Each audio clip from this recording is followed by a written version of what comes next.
코로나19라는 상황은 우리 모두에게 어떤 변화를 요구하고 있는 것 같습니다. 늘 해오던 어떤 삶의 자리와 상황에서 잠시 멈추고 다시 그 자리로 가는 게 아니라 어떤 변화를 해야 된다라는 어떤 그런 우리를 어디론가 이렇게 몰아가는 듯한 느낌을 가질 때가 종종 있어요.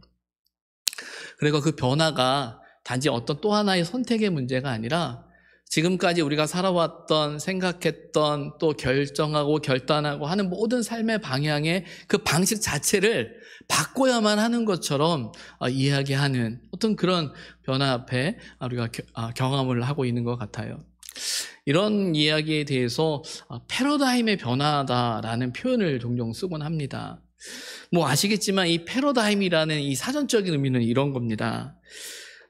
어떤 한 시대 사람들의 견해나 사고, 또 근본적으로 규정하고 있는 어떤 인식의 체계를 패러다임이라고 말을 해요. 그러니까 어떻게 생각하고 어떻게 바라보고 어떻게 결정하느냐라는 그 인식의 체계를 패러다임이라고 하는데, 이 변화가 필요하다라는 어떤 상황 앞에 우리가 놓여져 있지요. 역사적으로 이 패러다임의 변화라고 할 때 우리가 제일 먼저 떠오르는 사건이 하나 있습니다. 1543년에 코페르니쿠스라는 사람이 지동설을 이제 주장했죠. 이 코페르니쿠스라는 사람이 지동설을 주장하기 전까지는 1세기에 포톨레마이오스라는 사람의 천동설이 모든 사람의 기본적인 생각이었어요. 그러니까 그 1세기 때 이 천동설을 주장하고 그렇게 다 생각하고 1500년이 넘게 살았던 거예요. 그러다가 1543년에 이 코페르니쿠스라는 사람이 아니다 라는 이야기를 했을 때 충격이었죠.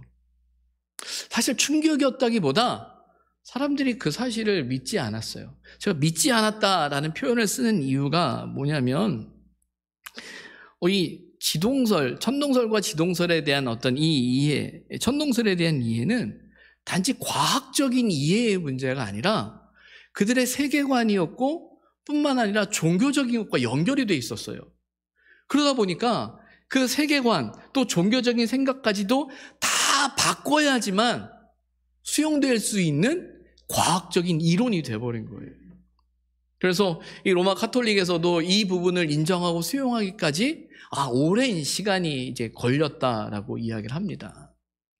지금은 천동설, 지동설 이야기하고 지동설 이야기할 때 초등학생들도 상식적으로 이해되어질 수 있는 당연히 그런 거지라고 생각하는데 그때는 아니었다라는 거예요. 여러분 아시는 것처럼 천동설과 지동설의 가장 큰 그 차이가 뭐예요? 지구가 중심이냐 태양이 중심이냐의 그 개념이겠죠. 결국은 무엇을 기준으로 무엇을 중심으로 삼고 있느냐의 문제예요. 그래서 코페르니쿠스적인 전환, 패러다임의 변화라고 이야기할 때 어떤 생각, 어떤 기준이 바뀌어져야만 된다라는 어떤 그것을 가리켜서 어떤 이 패러다임의 변화다라고 이해를 하고 말하곤 하죠. 어떤 면에서는 신앙생활도 이 패러다임의 변화가 정말 중요합니다. 어디에 중심을 두고 살아가느냐라는 거예요. 무엇에 중심을 두고 살아가느냐라는 거죠. 이렇게 말하면 아마 여기 계신 모든 분들은 쉽게 생각할 거예요. 하나님을 중심으로 두고 하나님의 말씀을 중심으로 두고 살아야죠. 맞아요. 하나님이 우리 신앙의 중심이어야 하고 하나님의 말씀이 신앙의 중심이어야 한다는 사실을 우리는 다 알아요. 아는데 막상 살아가는 삶의 상황 속에서는 이게 생각처럼 쉽지 않다라는 그 사실을 우리는 경험하거든요. 이렇게 해야 되는 게 하나님의 뜻이다라는 생각을 가지면서도 막상 우리가 내리는 어떤 결정들이나 선택들을 보다 보면 여러 가지 이유와 상황 속에 그 중심축이 하나님이 아닌 내 자신에게 우리 생각 가운데 이렇게 머물고 있음을 우리는 종종 발견하게 되는 거예요. 이 코로나19라는 이 상황 속에서 교회에, 특별히 우리의 신앙의 자리에 던져진 질문은 늘 당연했던 그 모든 것에 대해서 다시 한번 생각하게 되고, 무엇보다 우리 신앙의 중심, 우리 믿음의 중심, 또 우리가 잘 가고 있는가, 바르게 가고 있는가 라는 것을 생각하게 한다라는 거죠.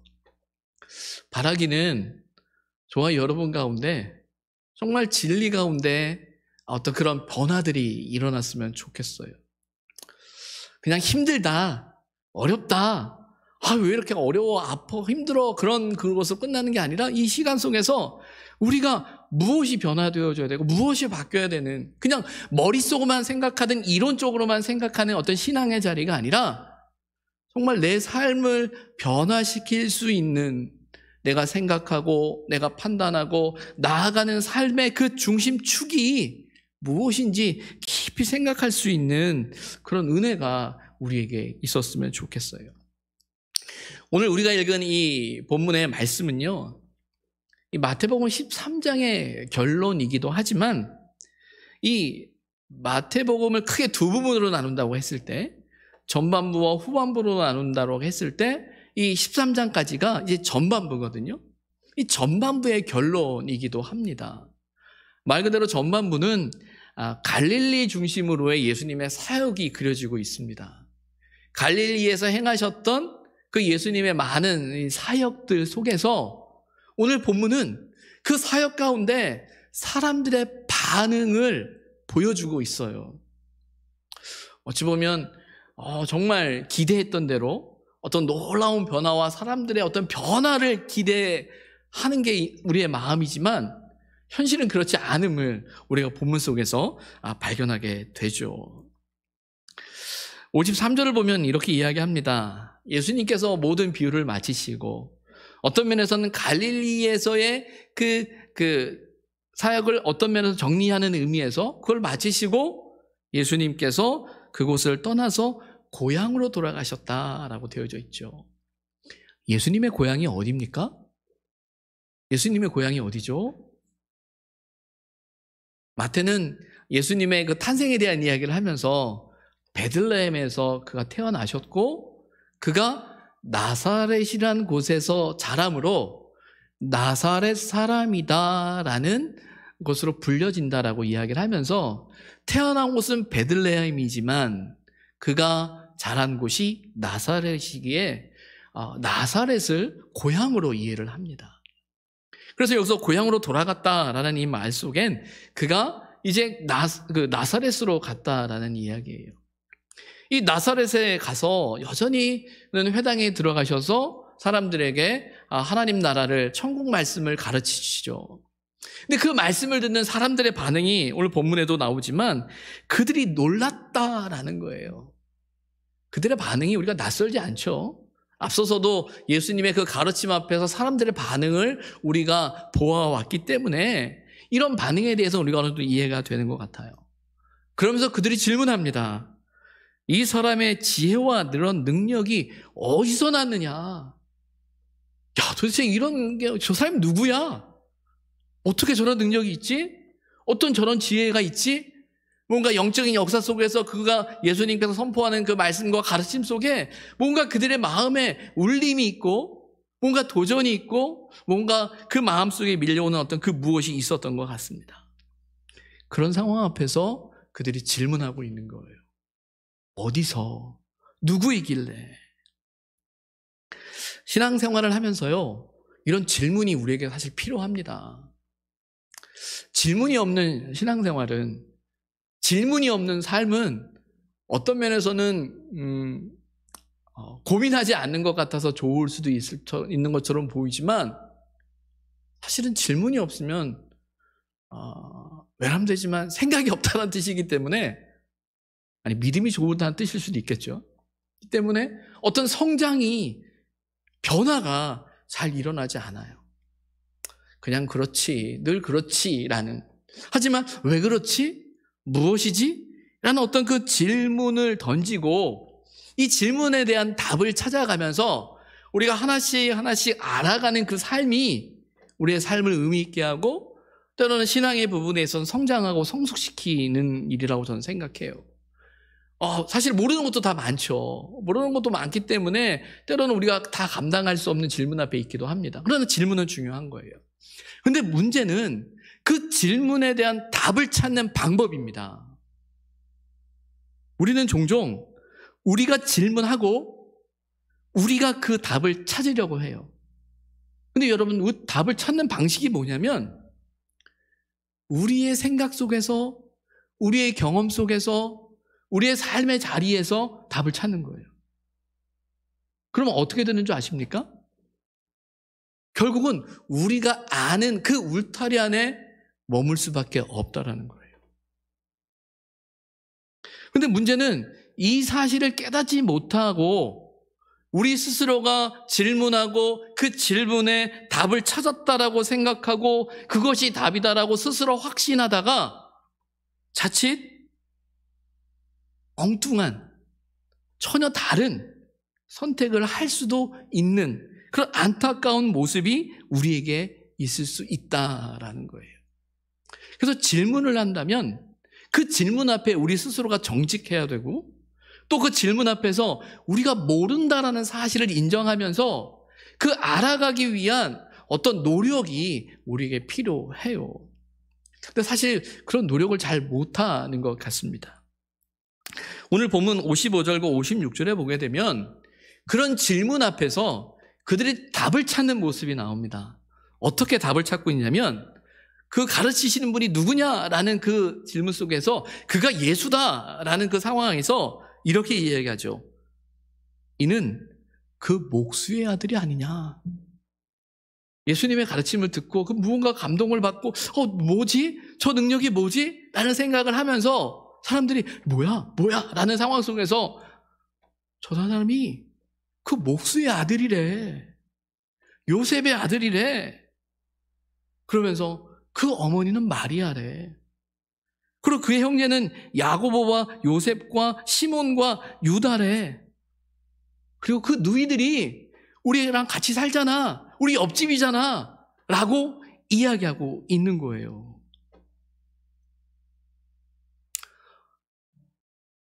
이 정도면은 그를 좀 아는 건가요? 이 정도면은 예수란 사람에 대해서 알 수 있는 건가요? 이어지는 56절에 그런즉 이 사람의 모든 것이 어디서 났느냐라고 그들이 말합니다. 근데 중요한 건 그런즉이에요.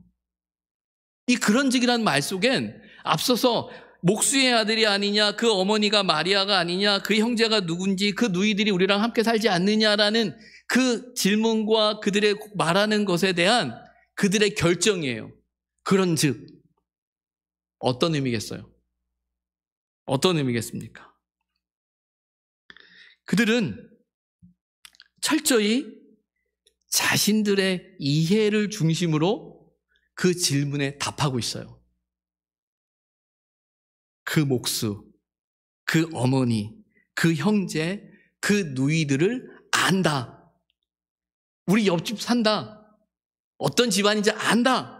라고 이야기하면서 그 알을 가지고 뭐라고 이야기하냐면 내가 그를 안다라고 말하는 거예요.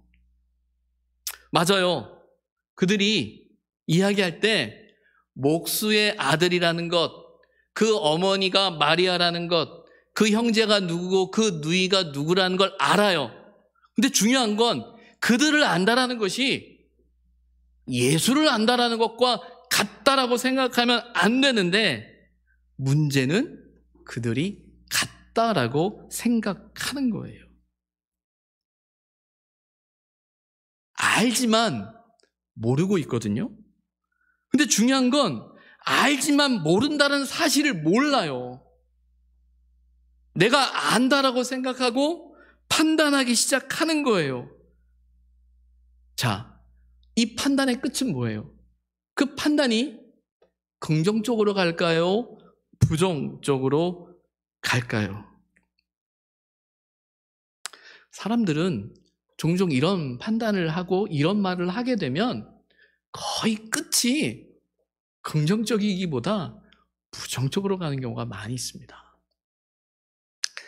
부끄러운 이야기이긴 한데 제가 마지막으로 이제 부목사 사역을 했던 그 교회는 함께 하던 우리 동료 목사님들, 선배 목사님들, 또 후배 목사님들이 이제 많이 이제 담임으로 청빙을 이제 가는 교회예요. 그러다 보니까 간혹 우리 선배 목사님들이나 또 동기 목사님들, 후배 목사님들이 담임을 나가는 이 모습을 보면서 나름대로 어느 교회에 가느냐에 따라서 나름대로 생각을 하게 되잖아요. 인간적인 생각을. 야, 큰 교회다, 작은 교회다, 어떤 교회다, 막 이런 생각을 갖게 돼요. 그런데 어느 목사님이 이제 교회를 가는 걸 보면서 저 교회는 무슨 생각을 가지고 저분을 뽑은 거지? 나한테 한번 물어보지. 라는 인간적인 생각을 갖게 돼요. 왜 이런 생각을 갖죠? 부끄럽지만 시기가 있는 거예요. 질투가 있는 거예요. 인간적인 그 마음이 있을 때 그런 생각을 갖는 거죠. 왜? 내 생각으로는, 내 경험으로는, 내 기준으로는 그분은 그런 사람이야 라고 생각하고 있다 보니까 그런 생각을 하는 거예요. 근데 여러분, 여기서 빠진 게 뭐가 있습니까? 우리가 놓치고 있는 게 뭐가 있죠? 그 일이 하나님의 일이라는 사실을 빼버린 채 마치 사람이 결정하고 사람이 선택하고 사람이 판단하고 한다라는 생각 속에서 그 판단을, 그 결정을, 그 선택을 안타깝게 생각하는 사람의 마음이 있는 거예요. 내 생각이 있는 거예요. 그런데 만약에 그 일이 하나님이라는 믿음, 그 일을 하나님이 하시고 하나님께서 그 교회를 통해서 그 선택을 통해서 하나님의 일을 행하고 계신다라는 그 시선, 그 믿음, 그 고백이 있다면 감히 그런 생각 못하는 거죠. 감히 하나님의 일 앞에서, 하나님의 역사 앞에서 우리가 어떻게 그런 생각을 하겠냐라는 거예요. 근데 중요한 건 오늘 본문에 나오는 그 나사렛의 사람들, 예수를 안다라고 하는 그 사람들의 모습엔 하나님의 일하심에 대한 이해와 인식은 하나도 없이 그를 안다, 그의 가정을 안다, 그의 부모를 알고 형제를 안다라는 것으로 예수를 안다라고 말하고 있는 거예요. 그러다 보니까 그들의 모습은 이렇게 이어집니다. 57절이죠. 예수를 배척한지라 라고 되어져 있어요. 이 모습에 대해서 예수님께서 이렇게 말하죠. 선지자가 자기 고향과 자기 집 외에서는 존경을 받지 않음이 없다. 밖에 나가면 다 존경을 받는 게 선지자인데 집에만 오면, 집안에만 오면, 고향으로만 들어오면 이런 모습이 있다라고 이야기를 하고 있는 거예요. 왜 이런 결과가 나오죠? 왜 이런 모습이 나오죠? 어찌 보면 아는 사람들은 그 고향 사람들이 그를 더 잘 알잖아요. 더 잘 알기 때문에 더 잘 알아야 되는데 차라리 모르는 사람들이 더 잘 알게 되는 상황을 이야기하고 있는 거예요. 근데 중요한 건 이곳으로 끝나지 않죠. 이어지는 말씀에 58절에 뭐라고 말합니까? 그들이 믿지 아니함으로, 믿지 않음으로 말미암아 거기서는 많은 능력을 행하지 아니하셨다. 믿지 않았다, 배척했다 라는 것으로 끝나는 게 아니라 그 믿지 못함 때문에, 그 믿지 않음 때문에 능력이, 하나님의 능력이 나타나지 않는다라고 성경은 이야기하고 있어요. 그러면은 하나님의 일하심이, 예수님의 일하심이 우리의 믿음에 따라서 좌지우지 되는 겁니까? 그 말을 하는 게 아니겠죠. 어떤 면에서는 하나님이 행하셨음에도 불구하고, 하나님이 일하고 계심에도 불구하고, 하나님의 역사심에도 불구하고 그들의 인식 속에서, 그들의 마음 속에서 자기의 생각대로만 바라보니까 하나님의 일이 하나님의 일로 안 보이는 거예요. 하나님의 역사가 나타나지 않는 거죠. 그런 안타까운 모습이 그곳에서 일어나고 있는 거예요. 이 모습은 단지 나사렛의 모습만이 아니라 갈릴리에서의 사역을 마친 예수님을 바라보는 많은 사람들의 시선이기도 한 것을 우리는 알게 되죠. 근데 여러분, 여기서 이 믿지 않음, 믿지 않는다라는 말이 어떤 의미일까요? 지난번 추수감사절 예배를 드리면서 이 마커스 보그라는 신학자가 이야기하는 믿음에 대한 정의에 대해서 말씀드린 기억이 있어요. 4가지로 이야기를 했는데, 믿음을 이야기하는 동의로서의 믿음이 있고, 2번째가 신뢰로서의 믿음이고, 3번째가 충성으로서의 믿음이고, 4번째가 고백으로서 세상을, 내 삶을 어떻게 바라보는 시선으로서의 믿음의 고백이 있다고 말씀드렸어요. 그래서 믿는다라고 말할 때는 이 4가지 범주 안에서 한번 생각해 보아야 됩니다.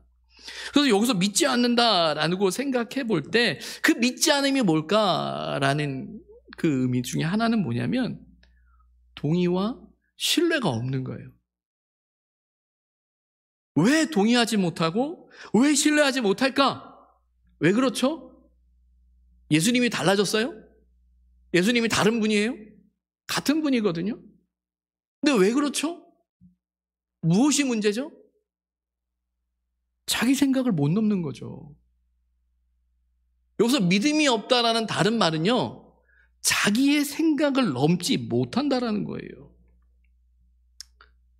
신뢰가 필요하고 인정이 필요한데 자기 생각 속에, 자기 판단 속에 내가 안다라는 그 알미 도저히 인정할 수 없는 거예요. 내가 그 집을 아는데, 어떤 집인지 아는데, 이거 목수잖아. 그런 알미, 자기 생각이 하나님을 하나님으로 보지 못하게 만든다라는 거예요. 이 문제는요, 나사렛 사람들만의 문제가 아닙니다. 오늘 저와 여러분 이곳에서 예배드리고 있는 우리 모두의 문제일 수 있어요. 하나님을 믿는다라고 하지만 어떤 면에서 우리가 변화되지 않고 있고 성장하지 않고 있고 하나님을 믿지만 그 믿음의 역사가 나타나지 않는다라고 할 때 한 번쯤 우리 자신을 살펴야 하는 거예요. 제가 몇 주 전부터 이게 설교 준비를 하면서 제 마음속에 계속 드는 생각 중에 하나가 뭐냐면 내가 설교를 잘 하고 있는가? 여기서 잘이라는 건 하나님의 말씀을 하나님의 말씀으로 잘 전하고 있는가라는 고민입니다. 왜 이런 생각을 갖게 됐냐면 설교를 준비하다가 오래된 책을 한 권을 펼쳐서 보게 됐어요. 그 책이 어떤 책이냐면 2002년에 그때 당시 제가 전도사 때 우리 교회에 등록하셨던 어떤 교인이 기독교 출판사를 막 시작하셨던 분인데 그분 출판사에서 나온 책이에요. 하나님의 모략이라는 그 책인데 그 책을 저희 교육자들에게 이제 선물로 주셨단 말이에요. 그분이 이제 그때 당시 초창기였지만 지금은 꽤 유명한 기독교 출판사로 자리매김하고 있고 정말 좋은 책들을 많이 내는 참 좋은 출판사 중에 하나예요. 근데 그때는 그 책을 이제 받아들고 그냥 유명한 책인가 보다라고 하면서 이제 꼽아놓다가 다시 이제 그 책을 읽기 시작했단 말이에요. 근데 그 책을 다시 읽기 시작하면서 제가 너무 깜짝 놀랐어요. 뭘 깜짝 놀랐냐면 내가 이 사실을 조금 더 빨리 알았어야 되는데라는 거예요. 내가 너무 몰랐다라는 거예요. 이렇게 정확하게 의미 있게 이 부분을 이렇게 정리해 놓고 쓰신 분들이 있는데 난 뭐야. 그러니까 그런 면에서 여러분에게 좀 미안하더라고요. 좀 잘해야 되는데 이거 어떻게 하면 좋은가. 근데 어떤 면에서는 제 스스로가 어딘가 안에 이 사고의 틀 안에 이렇게 갇혀 있다 보면 그거밖에 못 보는 거겠죠. 제 스스로 자신도. 근데 그 책을 이렇게 읽어 내려가면서 제가 거기에 이제 도전되기 시작한 거예요. 바라보는, 이해하는, 생각해야 하는. 말 그대로 제가 안다라고 생각하는 것, 제가 바라본다라고 생각하는 시각들 다시 한번 점검하게 되는 거죠. 잘 보게 되는가, 맞게 되는가. 그런 면에서는 제 나름대로는 잘해보려고 노력하는데 마음처럼 잘 되지 않아서 여러분에게 좀 죄송한 마음도 있습니다. 근데 여러분, 우리 신앙의 삶을 살아가면서 이 고민이 없으면 성장하지 않습니다. 이 고민하지 않으면 변화되지 않아요.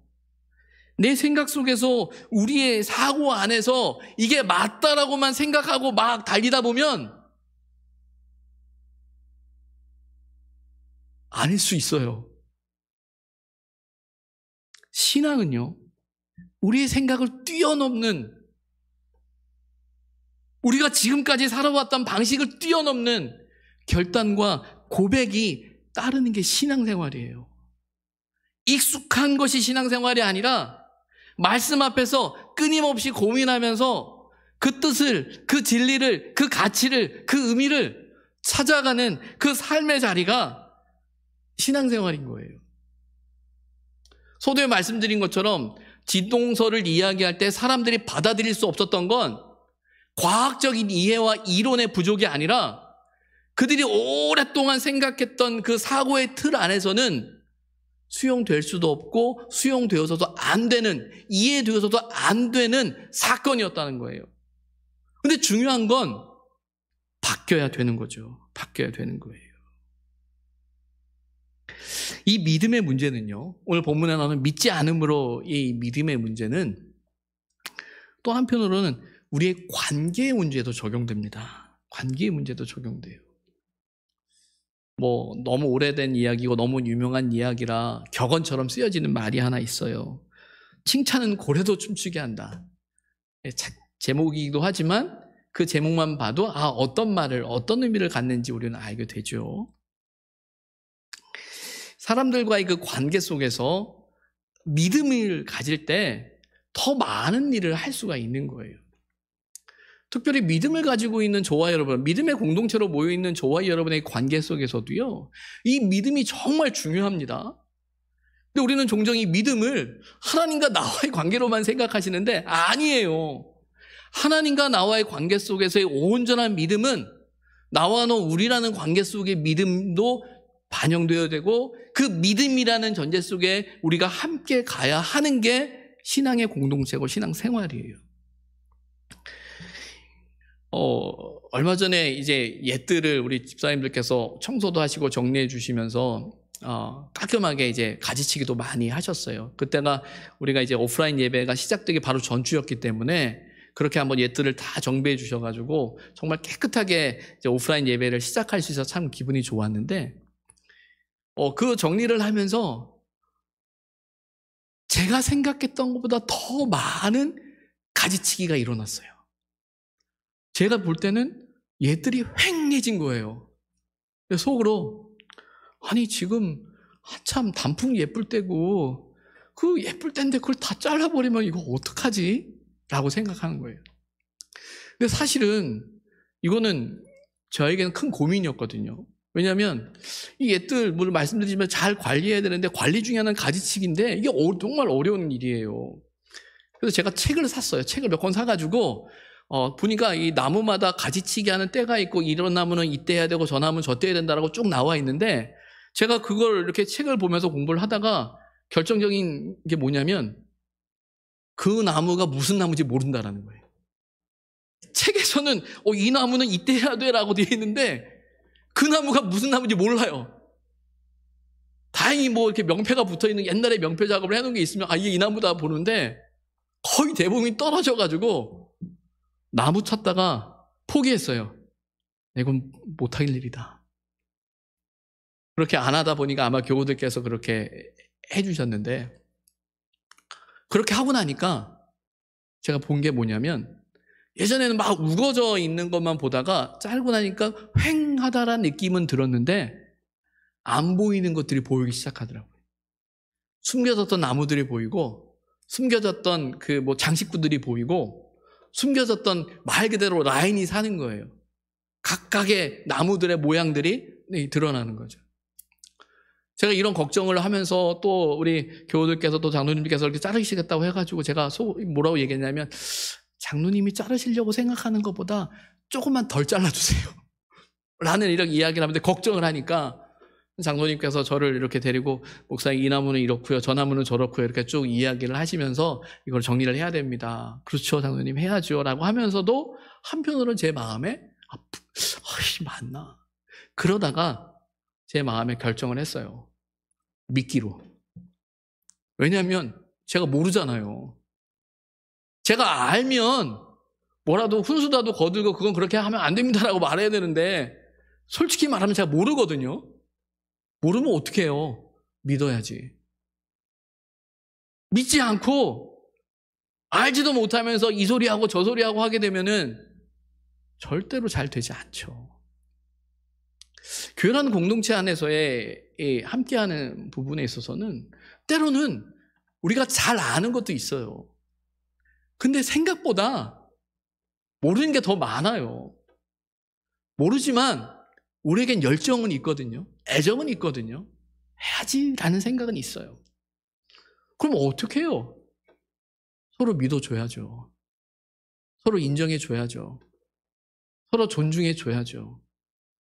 저는 그런 모습이 우리가 하나님을 믿기 때문에 우리가 선택해야 할 신앙의 자리라고 저는 믿습니다.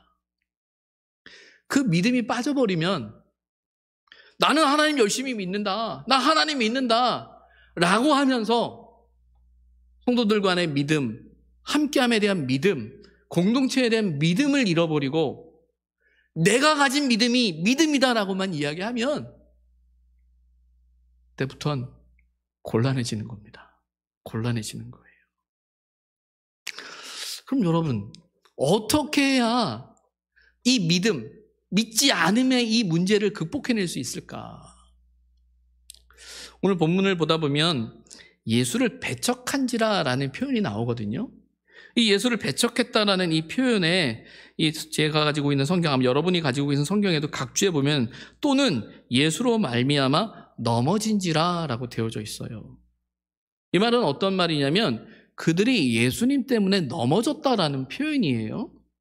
근데 이 의미랑 똑같은 의미가 어디에 쓰여졌냐면 그 마태복음 11장에 예수님께서 세례 요한에 대한 이야기를 할 때 이 이야기가 나와요.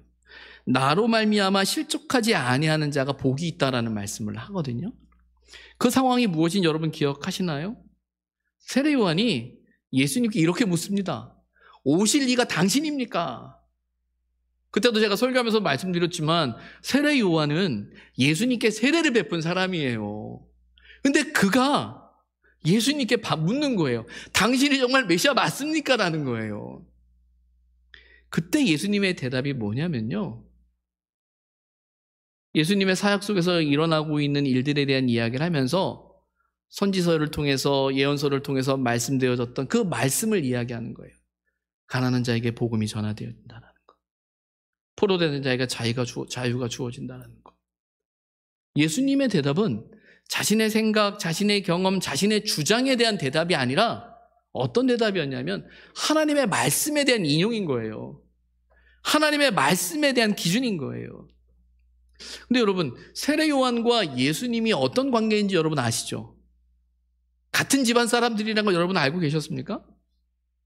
6개월 차이가 나는 사촌지간이에요. 얼마나 가까운 천수가 정확하게 어떻게 되는지 모르겠지만 먼 친척이라고 하는데 가족이라는 거죠. 그럼 여러분, 오늘 본문에도 보면 나사렛 사람들은 예수님을 알고 그의 어머니와 형제들을 아는 사람들이라면 세례 요한과 예수님은 얼마나 더 잘 아는 상황이 되겠어요?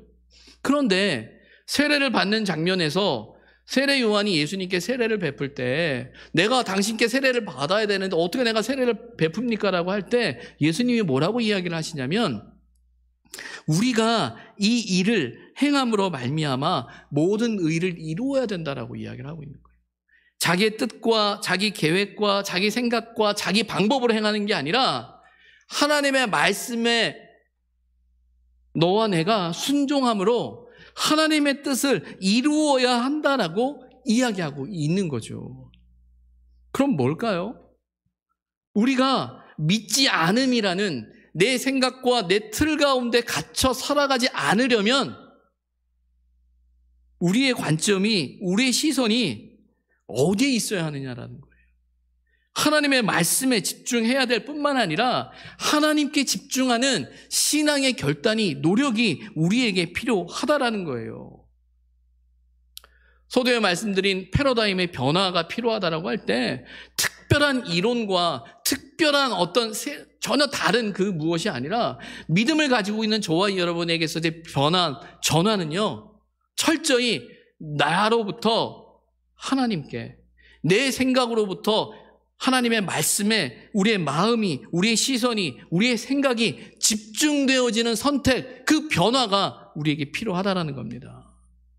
그냥 머리로 안다, 그것으로 신앙생활하는 게 아니라 하나님의 말씀과 그 뜻 앞에서 그 알미, 그 고백이 나를 변화시키고 있는지 그 변화의 자리로 나아가야 한다라는 거예요. 생각해 보세요. 우리가 스스로 안다라는 것 때문에 얼마나 많은 실수와 실패를 하고 살고 있느냐, 살아왔느냐 생각해 보십시오. 우리의 알미, 저와 여러분의 믿음과 고백이 우리를 섬김과 기쁨의 자리로 인도하고 있습니까? 아니면 우리의 생각과 판단이 우리 자신에게 머물러서 점점 멀어지고 있지는 않습니까? 기도하겠습니다.